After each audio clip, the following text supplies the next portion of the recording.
Existe um óleo que custa apenas $2 para aplicar e torna qualquer peça de madeira completamente impermeável. Não apenas resistente à água, mas verdadeiramente impermeável. Isso se aplica a decks, cercas, móveis de exterior, paredes de cabanas, cabos de ferramentas e tábuas de corte. Uma única aplicação penetra profundamente nos veios, liga-se em nível molecular e endurece até formar uma armadura transparente que repele a água por toda a vida. Se você derramar água sobre uma superfície tratada, ela se acumula em gotas e desliza como mercúrio sobre vidro. Os chineses o utilizavam para impermeabilizar frotas navais inteiras há 2.500 anos. O exército dos Estados Unidos até o classificou como material de guerra estratégico em 1941.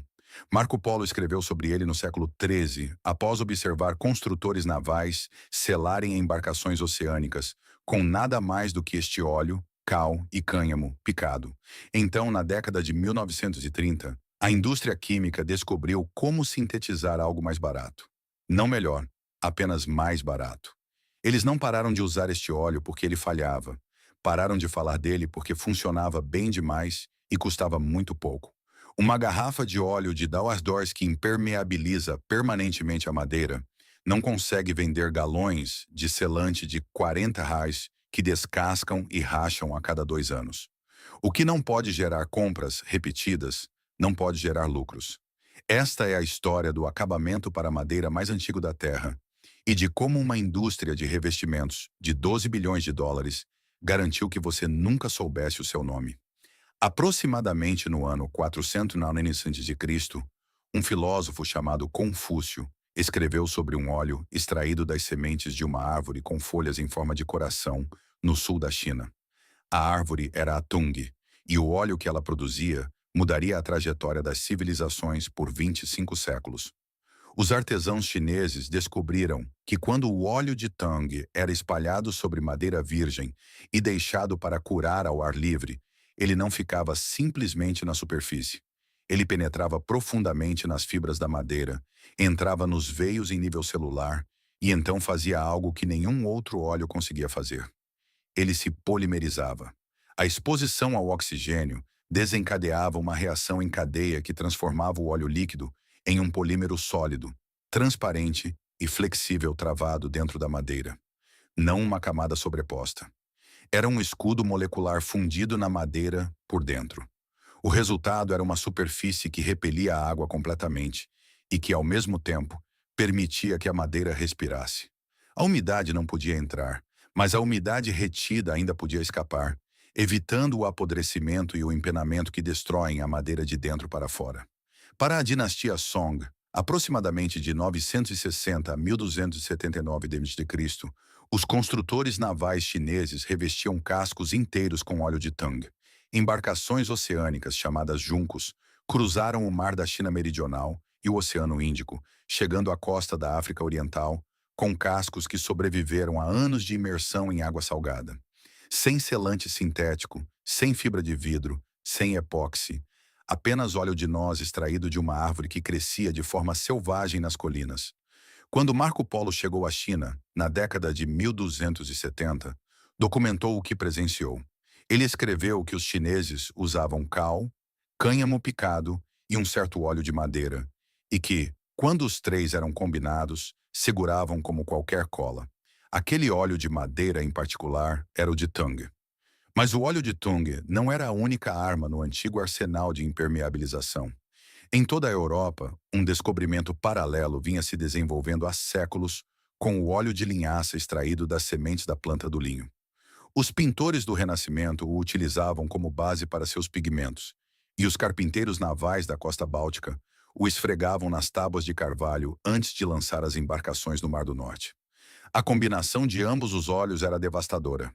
O óleo de linhaça penetrava profundamente, condicionando as fibras da madeira por dentro. O óleo de Tang endurecia por cima, criando a barreira de polímero impermeável.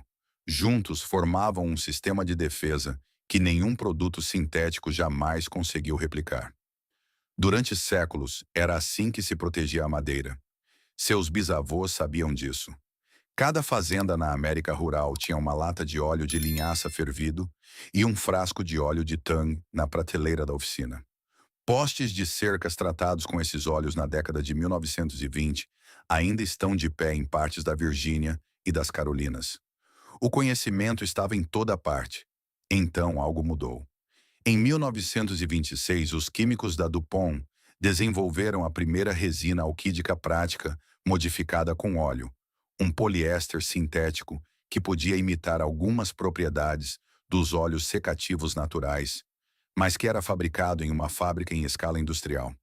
No início da década de 1930, os revestimentos à base de alquídicos começaram a substituir os acabamentos de óleo puro, de linhaça e de tung, tanto em aplicações arquitetônicas quanto industriais.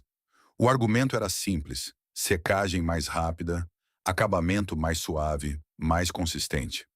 O que não anunciavam era que os revestimentos alquídicos ficavam na superfície da madeira como uma película de plástico.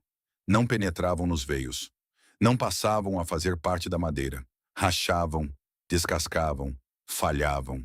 E quando falhavam, você tinha que comprar mais. Em 1935, a mudança era quase total. As lojas de ferragens que antes tinham óleo de tung e óleo de linhaça puros na prateleira principal começaram a promover latas de verniz sintético em seu lugar. A margem de lucro de uma garrafa de 40 centavos de óleo natural, que durava uma década, não era nada comparada a uma lata de selante de 4 hours que precisava ser reaplicada a cada 18 meses. Os óleos naturais não desapareceram porque deixaram de funcionar. Desapareceram porque funcionavam tão bem que ninguém precisava comprar mais. O que você está prestes a conhecer não é mais do que uma pequena fração de algo muito mais profundo.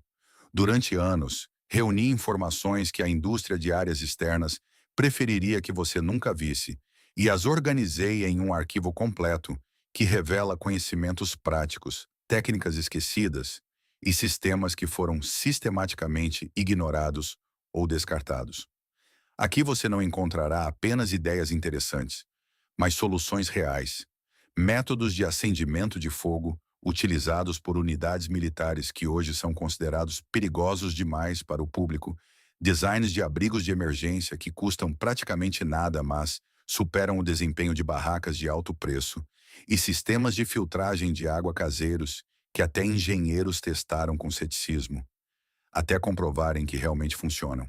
Dentro deste conjunto também está incluído um sistema completo de energia fora da rede, capaz de eliminar a dependência das contas de serviços públicos, um checklist de sobrevivência para apagões de 72 horas, projetado para proteger uma família quando tudo falha, um livro de receitas chamado Rações Perdidas, com alimentos que podem ser armazenados por anos sem deterioração, e um manual Firecraft, que reúne técnicas de 17 culturas distintas. Esta coleção continua crescendo constantemente e o acesso atual não estará disponível para sempre. O link está na descrição, mas fique aqui, porque o que é verdadeiramente importante está apenas começando. Agora é hora de observar os dados que a indústria de revestimentos preferiria manter ocultos. O óleo de Tang contém aproximadamente 69% de ácido alfa-heliosteárico, um ácido graxo caracterizado por 3 ligações duplas conjugadas em sua cadeia de carbono. Esta estrutura molecular é o que o torna excepcional. Quando entra em contato com o oxigênio do ar, essas ligações reagem e criam uma rede polimérica extremamente densa, interconectada e estável. O resultado não é simplesmente uma camada resistente à água, mas uma barreira praticamente impermeável. Este fenômeno foi amplamente documentado pelo Laboratório de Produtos Florestais dos Estados Unidos nas décadas de 1930 e 1940, onde se comprovou que o óleo de Tong curado oferecia uma resistência à água superior a qualquer outro óleo secativo natural conhecido. No entanto, é aqui que os números começam a ficar desconfortáveis para a indústria. Um quarto de galão de óleo de Tong puro custa entre 12 e 18 dólares e pode cobrir cerca de 150 pés quadrados de madeira através de várias camadas finas. Um deck médio de entre 300 e 400 pés quadrados pode ser tratado completamente com apenas 2/4, o que representa um custo máximo próximo de $36. Em contraste, um selante sintético comercial custa entre $35 e $50 por galão, cobrindo uma superfície similar com uma única camada, embora os fabricantes recomendem aplicar duas. Isso eleva o gasto inicial para entre $70 e $100, antes mesmo de começar o trabalho. Mas o detalhe mais importante aparece nas letras miúdas. Esses produtos exigem reaplicação a cada 3 anos. Em um período de 10 anos, o custo total pode subir facilmente para entre 350 e $1.000. Em contrapartida, o óleo de tung não fica na superfície esperando para falhar. Ele penetra na madeira, integra-se à sua estrutura e oferece uma proteção duradoura por anos. Não racha, não descasca, não solta. Se você chegou até aqui, já entende mais sobre proteção de madeira do que a maioria dos proprietários. E isso muda completamente a forma como você vê esses produtos. Mas a história se torna ainda mais interessante quando olhamos para o passado. Em 1905, um explorador agrícola do Departamento de Agricultura dos Estados Unidos introduziu sementes da árvore de tung da China. O potencial foi evidente desde o início.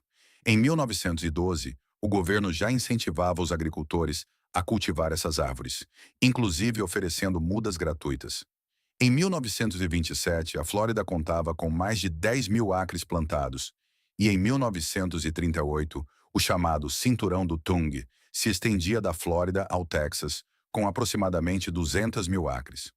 O óleo de tung era abundante, econômico e superior a qualquer alternativa sintética. Em 1941, durante a guerra, foi declarado recurso estratégico. Foi utilizado em munições, em revestimentos para navios e em maquinário militar. O governo sabia perfeitamente o quão eficaz era este material. Sem embargo, após a guerra, a situação mudou radicalmente.